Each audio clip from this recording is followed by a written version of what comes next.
어버이 주일에 우리에게 주시는 하나님의 말씀은 누가복음 15장 17절부터 24절까지 말씀입니다. 신약성경 121면 누가복음 15장 17절부터 24절까지 말씀입니다. 이 계시의 말씀을 제가 받들어 읽어드릴 때 살아계신 주님의 음성을 들으실 수 있기를 바랍니다. 이에 스스로 돌이켜 이르되 내 아버지에게는 양식이 풍족한 품꾼이 얼마나 많은가. 나는 여기서 주려 죽는구나. 내가 일어나 아버지께 가서 이르기를 아버지, 내가 하늘과 아버지께 죄를 지었사오니 지금부터는 아버지의 아들이라 일컬음을 감당하지 못하겠나이다. 나를 품꾼의 하나로 보소서 하리라 하고 이에 일어나서 아버지께로 돌아가니라. 아직도 거리가 먼데 아버지가 그를 보고 측은히 여겨 달려가 목을 안고 입을 맞추니 아들이 이르되 아버지, 내가 하늘과 아버지께 죄를 지었사오니 지금부터는 아버지의 아들이라 일컬음을 감당하지 못하겠나이다 하나 아버지는 종들에게 이르되 제일 좋은 옷을 내어다가 입히고 손에 가락지를 끼우고 발에 신을 신기라. 그리고 살진 송아지를 끌어다가 잡으라. 우리가 먹고 즐기자. 이 내 아들은 죽었다가 다시 살아났으며 내가 잃었다가 다시 얻었노라 하니 그들이 즐거워하더라. 아멘. 지난 5월 8일은 어버이날이었습니다. 그리고 오늘은 어버이 주일로 지키는 주일입니다. 이곳에서 예배를 드리는 어버이 되신 모든 분들에게 하나님이 함께 하셔서 여러분들의 사랑과 섬김 가운데 여러분들의 자녀들이 은혜 가운데 자라가고 하나님의 풍성한 사랑을 경험할 수 있게 되시기를 축원합니다. 또 특별히 연로하신 어르신들의 수고와 땀 가운데 자녀들이 성장하고 이 땅에 여러 가지 귀한 발전들을 많이 이루어갈 수 있게 되었는데 그 귀하신 은혜에 감사드리고 사시는 날 동안에 하나님의 풍성하신 사랑 속에서 늘 영육간에 강건하시기를 우리 주님의 이름으로 다시 한번 간절히 축원드립니다. 하나님께서 우리에게 부모를 통해서 하나님의 사랑을 알도록 하셨습니다. 이 세상에 부모가 아니 계시고 또 자녀들과의 관계가 형성되어 있지 않다라고 하면 자녀된 우리들이 어떻게 살아가야 하는지, 또 부모님이 어떻게 자녀들을 사랑하는지, 그 기쁘신 사랑 속에 드러나는 하나님의 은혜와 능력들을 우리가 다 알 수 없었을 터인데 우리는 귀한 부모님들을 통하여서 하나님의 사랑도 헤아릴 수 있고 또 우리가 부모가 된다면 부모의 마음으로 자녀를 양육하면서 하나님의 마음을 깨달을 수 있는 기회들을 허락해 주셨습니다. 세월호 사고가 나고 나서 일주일 정도가 지났을 때 신문에 이런 제목의 기사가 실렸습니다. 아버지들은 목 놓아 울지 못했다. 한 아버지가 장례식장에서 오열과 실신을 되풀이하는 아내를 돌보면서 조문객을 맞이합니다. 그러면서 이런 말씀을 하셨다고 합니다. 애 엄마가 많이 힘들어하고 있어요. 아무래도 여자가 더 힘들죠. 나는 괜찮아요. 괜찮아야지요. 이것이 아버지의 마음이라고 생각을 합니다. 애써 괜찮다고 하면서 슬픔을 감추는 것이 아버지의 마음입니다. 그 뒤에 기자가 이렇게 썼습니다. 아버지들의 얼굴엔 며칠 새 주름이 팼고 웃자란 잡초 같은 거친 수염이 입 주위를 덮었다. 통곡하는 아내와 가족들을 다독이느라 아버지는 슬픔을 속으로 삼켜야 했다. 그들은 때로 소주 한 잔, 담배 한 개비로 울음을 대신했다.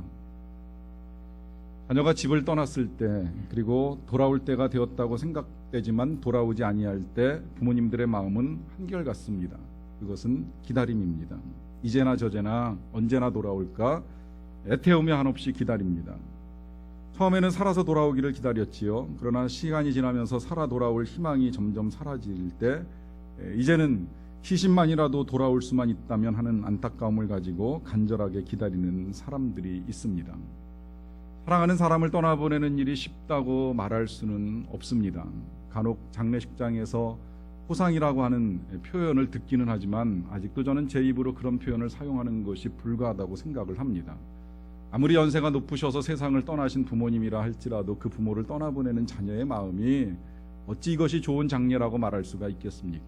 가족을 떠나보내는 건 정말 어렵습니다. 더군다나 연로하신 부모님, 나를 낳아주시고 길러주시고 키워주신 부모님을 떠나보내는 장례가 슬플 수밖에는 없습니다. 그럼에도 불구하고 때때로 우리는 부모를 떠나보내는 것보다 자식이 떠나보내는 것이 훨씬 힘들다라고 하는 이야기를 많이 하게 됩니다. 부모는 세상을 떠나시면 땅에 묻게 되지만 자녀는 세상을 떠나게 되면 가슴에 묻는다라고 하는 표현을 사용을 하면서 이 자녀를 떠나보내는 일이 결코 쉽지 아니함을 분명하게 말하고 있습니다. 세상을 떠나 이제 영원한 하나님의 나라로 들어가게 되는 자녀를 떠나보내는 일도 쉽지는 않지만 실상 일상을 살아가는 중에 자녀와의 잠시간의 이별이라고 할지라도 그것을 수용하는 부모님들의 마음은 늘 불편합니다. 이 자녀가 며칠간의 여행을 떠나는 일이 있든 혹은 나라의 부름을 받아 군대를 가든 공부와 발전을 위하여 유학을 가게 되든 또 여러 가지 사정들에 의해 출장이나 주재원 등으로 긴 시간 동안 헤어짐을 갖게 될 때에 나이 드신 부모님이라고 할지라도 또 나이 든 자녀를 보내는 일이라고 할지라도 결코 마음 편하게 잘 다녀오라고만은 말하지 못합니다. 마음속에는 안타까움도 있고 섭섭함도 있습니다. 그리고 소원함이 있습니다. 그 소망함은 하나님께서 은혜 가운데 안전하게 지켜주셔서 내 살아생전에 다시 돌아와 건강하게 만날 수 있기를 기대하는 마음입니다. 그러나 그 기대와는 달리 돌아올 수 없는 상황에 놓이게 되고 또 그 같은 소식을 듣게 되면 부모님들의 애간장은 타들어갈 수밖에 없습니다. 그리고 그렇게 떠나가 버린 자녀들로 인하여 부모님은 평생에 지워지지 아니하는 상처를 가지고 살아가는 일들이 있게 됩니다. 우리가 지난주에 본 대로 성경에는 자녀를 떠나보낸 사람들의 이야기가 많이 있는데요. 그 중에도 지난주에 잠시 언급했던 이삭 같은 경우에는 야곱을 떠나보낼 때 긴 시간은 아니지만 짧은 시간 충분한 이별의 시간이 있었습니다. 그 아들이 떠나가는 길이 쉽지는 않기 때문에 붙잡아 놓고 축복으로 기도해주고 하나님께서 함께 하실 것을 빌어주고 그 다음에 이별의 시간을 갖게 되었습니다.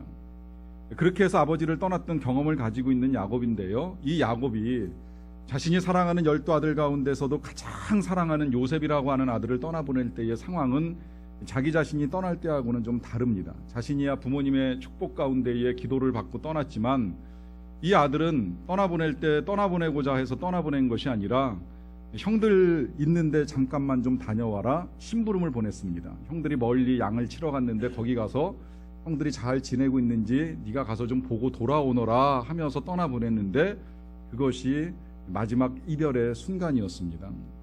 형들을 만나러 갔던 이 요셉은 형들에 의하여 애굽에 팔려갈 수밖에 없었고 그 이후로 야곱은 영영 요셉을 볼 수 없는 상황에 이르게 된 것입니다. 돌아온 형들이 그러니까 야곱에게 있어서는 그 아들들이 요셉은 짐승에 의하여 쫓겨 죽었다라고 하면서 그 증거로 요셉의 옷에 묻어있는 여러 가지 핏자국들을 보여주었을 때 이 야곱에게 있어서는 아주 충격이 컸으리라고 여겨줍니다. 이별의 준비가 안 된 상태에서 이별을 하는 것 그리고 그 아들을 다시 볼 수 없다라고 하는 슬픔이 무지하게 컸을 거라고 여겨집니다. 더군다나 자식은 많지만 모든 자식이 다 사랑스럽긴 하지만 저는 이 사랑에도 어느 정도의 차별은 있다라고 생각을 합니다. 옛말에 10손가락 깨물어서 안 아픈 손가락 없다고들 말씀은 하시지만 저는 물론 안 아픈 손가락은 없다는 말씀이 틀리지는 않아요. 그렇지만 더 아픈 손가락이 있다는 사실을 부정할 수는 없다라고 하는 것입니다. 때때로 성도들의 가정에서 신방을 하고 이야기를 나누다 보면 부모님들 중에도 더 정이 가는 자녀가 있고 마음이 쓰이는 자녀가 있다라고 하시는 말씀을 듣게 되면 모든 자녀의 상황들이 다 부모님에게 아픔이 될 수는 있지만 그 가운데도 특별히 부모의 마음을 더 애틋하게 만들고 안타깝게 만들고 때로는 힘들게 하고 더 사랑을 쏟아붓게 만드는 아들이나 자녀들이 있을 수 있다라고 하는 것입니다. 요셉이 야곱에게는 그런 아들이었습니다.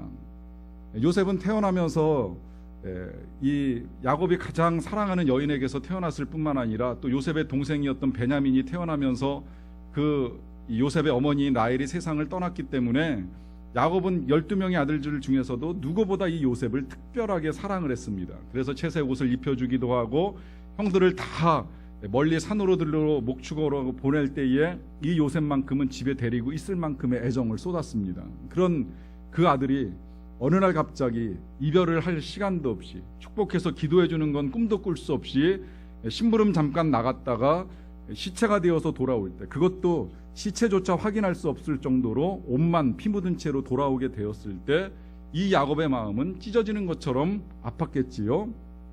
그런데 세월이 흘러서 긴 세월이 흐르고 난 다음에 이 야곱이 살고 있는 지역에 흉년이 긴 시간 들게 됩니다.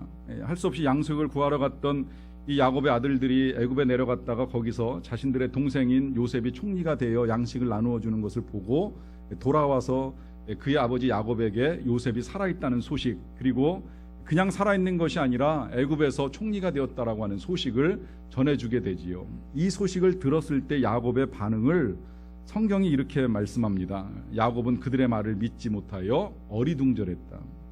그럴 수밖에 없겠지요.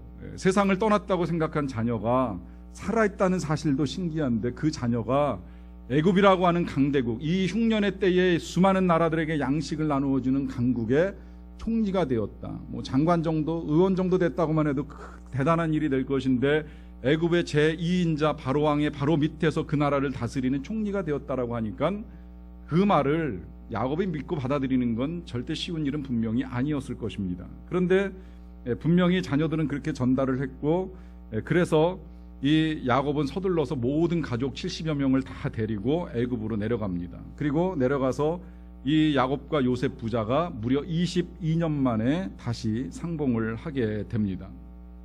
만나자마자 그들은 목을 끌어안고 한참을 울었고요. 그렇게 울고 난 다음에 이제 야곱이 이런 말을 하게 됩니다. 네가 지금까지 살아있고 네 얼굴을 보았으니 지금 죽어도 조카도다. 이 말씀 속에도 역시 아버지 야곱의 마음이 그대로 담겨 있습니다. 그 긴 시간 동안 죽은 줄만 알았던 아들을 다시 만난 그 기쁨과 감격 견딜 수 없어서 이제 내가 세상을 떠난다라고 한들 어떤 소원이 내가 있겠느냐라고 하면서 그의 기쁨을 감추지 않고 있습니다. 떠나갔던 아들이 돌아올 때의 부모님의 마음은 이런 마음입니다. 세상을 떠났던 자녀가 내게로 다시 돌아온다라고 하는 것을 경험하게 된다면 이보다 더 큰 기쁨은 없을 것이 분명합니다. 하지만 여러분, 자식들이 곁을 떠났다라고 해서 모든 부모가 다 돌아오는 자녀를 반기는 것만큼은 아닙니다. 성경에 보면 또 자녀가 떠났다가 돌아오기는 하지만 반기지 못하는 부모의 모습 한 단면을 보여주는 사건이 있는데요. 그것은 다윗에게서 일어납니다. 다윗도 야곱처럼 여러 명의 아들이 있었는데 그 가운데 압살롬이라고 하고 이름하는 아들이 있었습니다. 이 아들은 성경에 표현하기를 온 이스라엘 가운데에서 압살롬같이 아름다움으로 크게 칭찬받는 자가 없었으니 그는 발바닥부터 정수리까지 흠이 없었다라고 하는 그런 아들입니다. 이 압살롬이라고 하는 아들에게는 이제 다말이라고 하는 누이가 있었는데요. 이 다말이 이복 오빠가 되는 암논이라고 하는 청년에 의해서 강간을 당하는 일이 있습니다. 이 사실을 압살롬이 듣게 되었고 자기의 누이가 이복 형제로부터 강간을 당했다는 것 때문에 복수의 칼을 품게 됩니다. 그리고 2년의 세월이 흐르고 난 다음에 기회를 엿보아서 자기 누이 동생을 괴롭혔던 암논을 들판에서 죽이는 일을 하게 됩니다. 그러고 나서는 아버지로부터 어떤 일을 겪게 될지 모르니까 이 압살롬이 그술이라고 하는 먼 지역으로 떠나서 살게 되었어요. 이제나 저제나 아버지가 불러주실까, 나를 용서하시고 받아주실까 기다렸지만 3년의 세월이 흐르도록 다윗은 압살롬을 돌아오게 하지 아니하였습니다. 그러다가 아버지 가장 측근인 경호대장 요압에게 부탁을 해가지고 예루살렘까지 오기는 오는데 왕궁에 들어가지 못하는 거예요. 아버지가 허락을 하지 아니하였습니다. 예루살렘까지 오는 거야 불가피하게 인정하기는 하셨지만, 그러나 이 아들 압살롬이 왕궁으로 들어오거나 다윗과 대면하는 것을 다윗은 싫어하였습니다. 그러다 보니까 거기서부터 또다시 2년 동안 이 압살롬은 왕궁 근처에 머물기만 할 뿐 아버지를 만날 수가 없었습니다. 왜 그럴까요? 아들로서의 압살롬을 사랑하기는 하지만 그가 그의 형인 암논을 죽인 죄를 다윗이 쉽게 용서하기가 어려웠기 때문입니다. 아버지는 자식을 사랑하는 것이 틀림이 없습니다. 그래서 때로 그 자녀가 떠나가면 긴 세월을 기다립니다. 그리고 기다리다 만나면 반가워합니다. 그런데 이와 같은 예외적 경우가 있습니다. 그것은 자식이 죄를 짓고 떠나는 경우입니다. 물론 소소한 잘못이야 너그러운 부모님들의 마음은 항상 이해하고 용서할 준비를 하고 계시는 것이 틀림이 없습니다. 부모를 용서하지 못하는 자녀들은 많겠지만, 그러나 자녀를 용서하지 못하는 부모들은 거의 없다고 생각을 합니다. 그러나 경우에 따라서 자녀의 범죄가 너무나도 중대하다고 여겨질 때에 때로는 그 자녀를 용납하고 받아들이는 과정 중에 아버지들은 시간을 필요로 합니다. 쉽게 수용하는 것이 힘들 때가 있습니다. 전 개인적인 견해이긴 합니다만은 이 점에 있어서 아버지와 어머니가 조금 다를 때가 있다라고 하는 것을 보는 일들이 종종 있습니다. 근간에도 제가 아는 분 가운데 한 분이 의절하고 부모님하고 살다가 이 아들이 집에 가야만 하는 불가피한 일이 있었어요. 이제 짐을 싸기 위하여 집으로 가야 될 일이 있었는데 집에 도착해서 짐을 싸가지고 나오는 동안에 아버지는 안방문을 걸어 잠그고 아들의 얼굴을 보려고 하지 않습니다. 그런데 어머니는 좀 다르시더라고요. 어머니는 문을 열고 자식의 짐을 함께 챙기면서 떠날 때 손을 잡아주고 끼니 거르지 말고 건강하게 잘 지내라고 하는 부탁을 하시면서 떠나보내는 일이 있었다라고 하는 이야기를 전해 들었습니다. 때로 모성은 부성보다 강할 때가 있다라고 하는 것을 보게 됩니다. 얼마 전에 말기 신부전증을 앓고 있는 할머니 한 분이 길가에 버려지는 일이 있었습니다. 사람들의 신고에 의하여 경찰서에 가게 된 이 할머니가 인적사항을 묻는 경찰의 질문에 아무것도 묻지 말라고 하시면서 한 말씀을 하지 않고 묵비권을 행사하셨습니다. 그리고 거기서 이제 할머니는 경찰에 의하여 복지시설로 보내졌는데 이 복지시설에 가셔서도 역시 자신에 관하여서는 단 한마디도 하지 않고 입을 다물고 계셨다고 합니다. 그러다가 사흘 만에 세상을 떠나고 이제 그러자 수소문 끝에 아들이 있었다는 사실을 알게 되고 아들을 찾아서 장례를 진행하게 됐지요. 행여 자신을 버린 자식에게 해가 될까봐 사는 곳도 또 자기 자녀의 이름도 말하려고 하지 아니한 것입니다. 자기 자신을 버린 자식을 모성으로 덮습니다. 자녀를 사랑하는 부모는 이와 같이 자녀의 죄를 덮는 일을 하게 됩니다. 이 같은 사랑을 가장 잘 보여주는 아버지가 오늘 저와 여러분들이 읽었던 본문 말씀의 아버지라고 할 수 있습니다. 이 아버지의 둘째 아들은 아버지가 세상을 떠나기도 전에 유산을 달라고 요청을 했습니다. 그리고 그것을 가지고 집을 떠났고요. 떠나서 모든 재산을 다 허비했습니다. 그리고 거지가 되었고 뒤늦게 집으로 돌아가야 되겠다라고 하는 생각을 합니다. 돌아가서 아버지 집에 갈 수 있으면 품꾼으로 살아도 내가 여기서 거지꼴로 사는 것보다야 훨씬 낫겠다라고 하는 생각을 하고 돌아갑니다. 돌아가 보니 아버지는 기다리고 계셨지요. 아들이 돌아오기를 기다리고 계셨습니다. 그래서 거리가 멀었음에도 불구하고 이 아들을 보고 반가워 달려나갑니다. 그리고 만나자마자 목을 안고 입을 맞추고 옷을 입혀주고 신발을 신겨주고 반지를 끼워주고 잔치를 벌려줍니다. 이 모든 일들이 아버지로서 아들에게 해줄 수 있는 최고의 방법으로 지금 그 아들을 반겨 맞이하고 계시는 것입니다. 이 비유는 우리에게 탕자의 비유로 잘 알려진 비유입니다. 사실 제목이 그렇게 붙어서 때로 아들에게 초점이 맞추어져 있기는 합니다만은 정확하게는 오히려 아들보다는 아버지, 이 선한 아버지, 아들을 기다리시는 아버지, 그렇게 기다리시다가 돌아올 때에는 반겨 맞이하시는 바로 이 아버지라고 하는 점에서 선한 아버지라고 하는 비유가 보다 적절할 것입니다. 이 아버지를 통해서 우리는 우리가 믿고 있는 하나님 아버지가 어떤 분이신지를 보다 더 정확하게 알 수가 있습니다. 우리가 믿는 하나님 아버지는 바로 이런 분이십니다. 먼저는 풍성하신 하나님이시라고 하는 사실이지요. 이 아들이 돌아갈 때 하는 말이 있습니다. 내 아버지 집에는 양식도 넉넉하고 품꾼도 많다. 모든 것이 넉넉하신 분이신 것을 말씀하고 있습니다. 사람도 많고 재산도 많다는 거예요. 그래서 달라고만 하면 나눠주실 수 있고 그 넉넉하심 가운데 자녀가 돌아오기만 하면 언제든지 먹여주실 만큼 수많은 짐승들이 있지만 그 가운데서도 가장 비싸고 고급스럽다고 할 수 있는 살진 송아지를 잡아가지고 줄 수 있을 만큼의 넉넉함이 이 아버지에게 있습니다. 그 아버지의 풍성함 가운데 가장 중요한 것은 사랑의 풍성함이라고 할 수 있습니다. 이 풍성한 사랑 때문에 부당하게 아버지에게 불효하고 떠난 아들이라고 할지라도 떠날 때 요구를 들어주시고 또 돌아올 때는 그 아들이 죄짓고 돌아온 아들이라고 할지라도 바로 용납하십니다. 다 용서하시고 용납하십니다. 돌아왔기 때문에 용서하시는 것이 아니라 용서하고서 기다리십니다. 그러다 보니까 아들이 먼 발치에서 보여도 달려나가 맞이하시고 그에게 옷을 입혀주시는 것입니다. 이 아버지 하나님이 세상의 아버지와 다른 것이 있다면 바로 이것입니다. 우리 아버지 하나님께서는 이미 용서하고 기다리시는 풍성한 아버지이십니다. 이 아버지 하나님의 사랑의 결정적인 증거가 바로 기다림이라고 할 수 있습니다. 한없이 기다립니다. 언제까지라도 기다리십니다. 그리고 기다리시다가 돌아오면 반겨 맞이하십니다. 지금도 하나님을 떠난 사람이라면 그 누구라도 기다리고 계시는 하나님이십니다. 그가 세상에서 어떤 일을 하고 살았던 무슨 죄를 짓고 살았던 다 관계없습니다. 사람들이 생각할 땐 저런 사람도 용서받을 수 있는가라고 하는 질문을 가지고 죄를 짓는 사람이라고 할지라도 하나님은 그런 사람들까지라도 용서하시고 기다리십니다. 그리고 돌아오면 반겨 맞이하시는 하나님이십니다. 여기서 제가 여러분들께 감히 질문을 드립니다. 여러분들은 이 하나님께로 돌아오셨습니까? 꼭 이 자리에 앉아 계시기 때문에 나는 하나님을 떠나지 않고 있다고 생각하시는 것은 아니신가요? 여러분, 교회 밖에는 하나님을 떠나 살아가는 사람들이 수없이 많지만, 그러나 교회 안에 들어와서 예배를 드린다라고 해서 우리가 하나님을 떠나지 않고 이 하나님의 품에 있다라고 하는 착각을 할 수도 있습니다. 꼭 다는 아니시겠지만 이 가운데에 주님 전에 나와서 예배를 드리고는 있지만 난 아직도 하나님을 알 수 없고 하나님이 나를 얼마나 사랑하시는지를 정확하게 이해할 수 없다라고 하면 그것은 아직까지 하나님께로 돌아오지 아니한 상태로 보셔도 틀리지는 않습니다.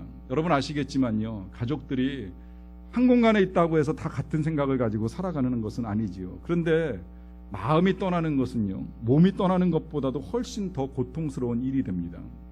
부부간에도요, 말하지 않고 사는 부부는 함께 살지만 상당히 힘든 가정생활을 영위할 수밖에 없습니다. 부모 자식 시간에도 역시 마찬가지예요.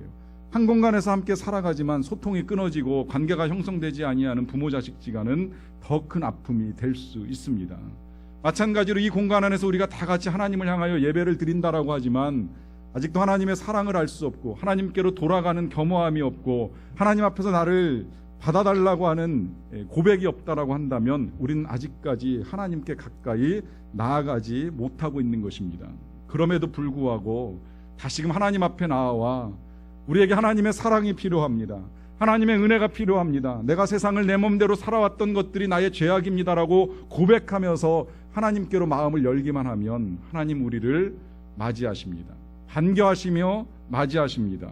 그리고 우리를 위하여 오늘 이 아들에게 보여준 아버지처럼 잔치를 준비하고 계십니다. 우리가 하나님을 떠나는 이유가 여러 가지가 있을 수 있는데요, 이 비유의 아들처럼 세상의 유혹과 욕심에 이끌려서 하나님을 떠나는 일이 있을 수 있습니다.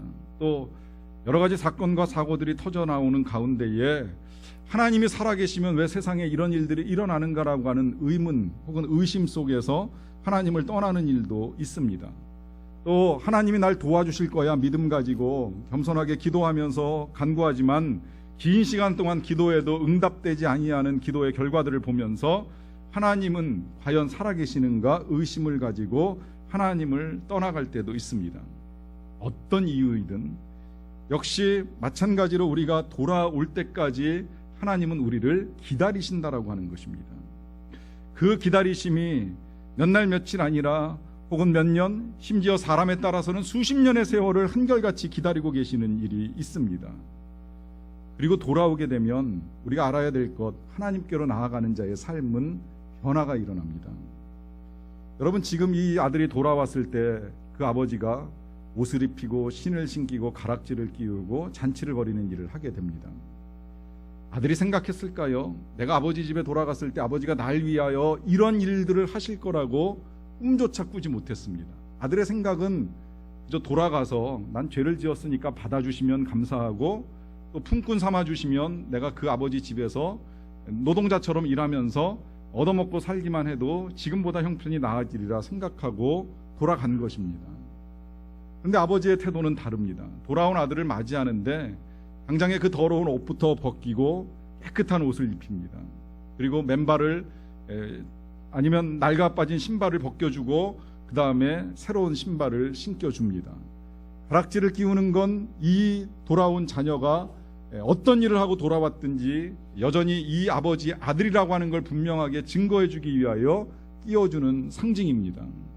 만약에 그가 노예였다면, 종으로 돌아왔다면 아버지가 신발을 신겨줄 일도 반지를 끼워줄 일도 없습니다.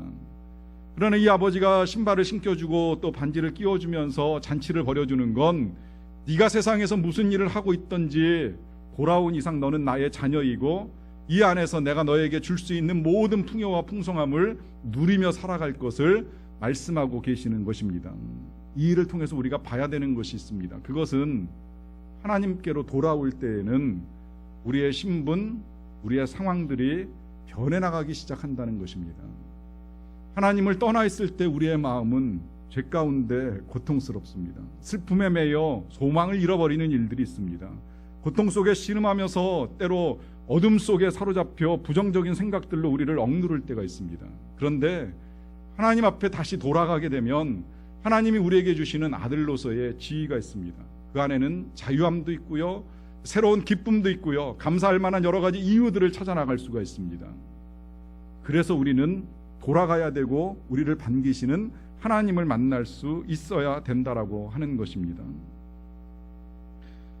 세월호의 침몰 사고가 발생한 지 24일째가 되는 지난 5월 9일에 진도 그 체육관과 팽목항에는 60여 명 정도의 실종자 가족들이 남아 있었다고 합니다. 사고 초기에는 곳곳에서 3, 4, 5 모여서 함께 우는 엄마들이 많았었는데 수색이 장기화되면서 정신을 잃거나 또 몸져 눕는 여자분들이 많아지면서 다른 가족들이, 어머니들은 다 안산으로 일단 데려갔다고 합니다. 이제 대부분 남은 자리를 지키는 사람들은 아버지 혼자인 경우가 많다고 합니다. 이제 이 자리에 남은 아버지들은 입을 꾹 다물고 묵묵히 바다를 바라보기만 합니다. 눈에는 눈물이 그렁그렁하지만 곧 고개를 젖히고 한참 동안 하늘을 올려다봅니다. 아버지들은 아내와 남은 아이를 안산으로 보낸 뒤에 이 바지선으로 향하는 배에 자주 탄다고 합니다. 왜냐하면 항구에 남아있으면 답답해서 살 수 없기 때문이라고 하는 거예요. 직접 내 눈으로 구조가 되고 있는지 아닌지 봐야 된다라고 하면서 바지선에 갔다 오는 일을 자주 한다고 합니다. 이 5월 9일에 바지선에서 돌아온 한 실종 학생의 아버지가 이런 말씀을 하셨습니다. 애 엄마는 몸이 안 좋아서 바지선까지 갔다 올 수가 없습니다. 나라도 바다에 나가서 아빠 왔다, 엄마도 기다리고 있다, 빨리 돌아오너라 라고 몇 번이고 속으로 기도하고 온다고 합니다. 여러분, 이것이 아버지의 마음이고 또 어머니의 마음입니다. 한 실종 학생의 아버지가 이렇게 말씀을 합니다. 이럴 땐 아빠가 든든하게 버텨줘야 해. 그래야 다른 가족들도 버틸 수가 있어. 이렇게 말하며 의지를 다졌다고 합니다. 이 같은 일들이 일어나는 우리 이 세상 속에서 이와 같은 고통 가운데 하나님께서 무슨 생각, 무슨 의도를 가지고 계시는지 솔직히 우리는 다 알 수 없습니다. 저나 여러분들이나 그저 나름대로 추론하면서 하나님의 뜻을 헤아려 보려고 할 뿐입니다. 다만 그런 과정 중에서도 확신을 가지고 제가 여러분들에게 분명하게 말씀드릴 수 있는 것이 있습니다. 그것은 우리가 이 세상을 떠날 때에 우리 아버지 하나님께서는 그 아버지 하나님의 집에서 우리를 기다리고 계신다라고 하는 것입니다. 하나님께서는 이 세상의 삶을 끝내고 하나님의 집으로 돌아오는 자들을 반겨 맞이하십니다. 이 세상에서는 고통과 사건들로 인하여 힘들고 어려웠지만 더 이상 슬픔이 없는 곳, 아픔이나 눈물이 없는 곳, 질병이나 이별이 없는 바로 그곳에서 우리를 반겨 맞이하십니다.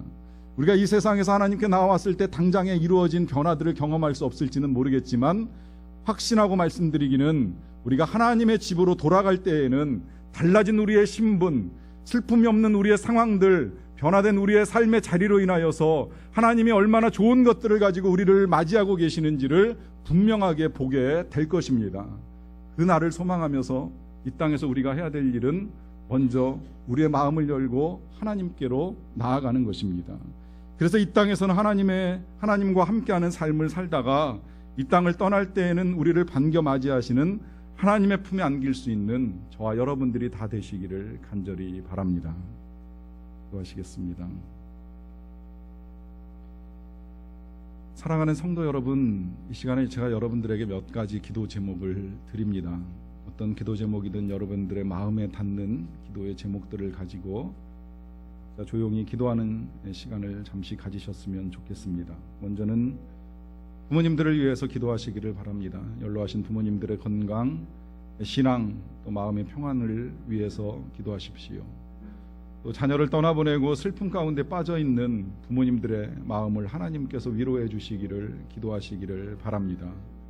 그리고 여러분들 각자를 위하여 기도하실 것은 일평생 사는 날 동안 우리의 마음이 아버지께로 향하고 아버지 하나님께로 향하여서 하나님을 떠나지 않고 일생을 살다가 이 일생 마칠 때에는 하나님 아버지 기다리고 계시는 천국집에 들어가서 우리를 반기시는 하나님의 품에 안기는 우리의 삶이 되기를 위하여서 각자 잠시 기도하는 시간 갖도록 하겠습니다. 부모님, 자기 장모님, 어머니 건강 지켜주시고 사는 날 동안 늘 평안케 하여 주시고 건강하게 하여 주시기를 원합니다. 아버지, 자녀를 떠나보내는 아픔을 겪는 부모님들의 마음을 헤아려 주시고 저들을 위로하여 주시기를 원합니다. 그리고 우리가 사는 날 동안에는 하나님의 그 기쁘신 은혜와 사랑을 잊지 않고 살아가는 자들 되게 하여 주시옵소서. 아버지 하나님의 크신 은혜와 사랑을 진심으로 감사드리옵나이다. 거듭 생각할수록 부모님을 통하여 생명을 주시고 양육하시고 우리를 성장케 하시고 우리가 이만큼의 삶을 살 수 있도록 도와주신 그 모든 은혜를 인하여 진심으로 감사드리옵나이다. 다 갚을 수 없기에 기도하고 축복하옵기는 우리 어르신들, 부모님들의 건강을 지켜 주시옵소서. 사는 날 동안에 평안하게 하여 주시고 믿음을 가지고 살게 하여 주시며 은혜 가운데 평안하게 하나님의 부르심을 받는 영광을 누릴 수 있도록 도와 주시옵소서. 자녀를 떠나보내고 슬픔 가운데 빠져있는 부모님들의 상한 심령을 하나님께서 위로하여 주시기를 간절히 원합니다. 그리고 우리 또한 이제 이 남은 생에 사는 날 동안에는 하나님을 믿는 믿음을 가지고 살다가 우리도 천국집으로 돌아갈 때에는 우리를 반겨맞이하시는 하나님의 품에 안길 수 있는 우리 모두가 되게 하여 주시옵소서. 예수님의 이름으로 기도하옵나이다.